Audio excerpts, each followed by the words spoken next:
Hello guys, good noon. It's noon time na here. Yeah, may dala kasi si Habi na mga 11 bags. Nag-grocery pala siya. Sabi niya, he just want to go to the pharmacy and then look, may dala na naman na 11 bags. So, kailangan kong anuhin ko ito. Ilagay ko sa refrigerator. Kasi kahapon daw St. Patrick's, binigyan daw ng free na mug siya. May maliit pa na. Curious lang ko ano yung mga binili niya, guys. Ko ipakita ko mamaya. Sabi niya, $200 daw ito lahat. Yung 11 bags. Pero hindi naman sa isang bag. There's few only. Some mabigat, some ano lang. May mga onions. Ay, may onions pa. Uy, may snack Oh. Ano dito? Oops. Oh, my bread.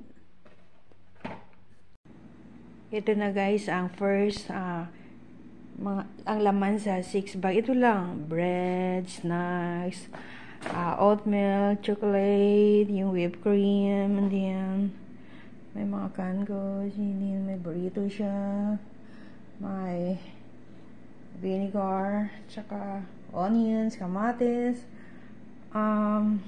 Tatlong apple ang binili niya kasi hindi ako masyadong kumakain ng apple. At saka mangoes. Walang mangoes, apat lang mangoes. At saka French bread, yun lang. Ito guys, more groceries, mga vegetables. Yan. Grapes, may garlic. Tsaka milk, ice cream. Ayan guys, more groceries.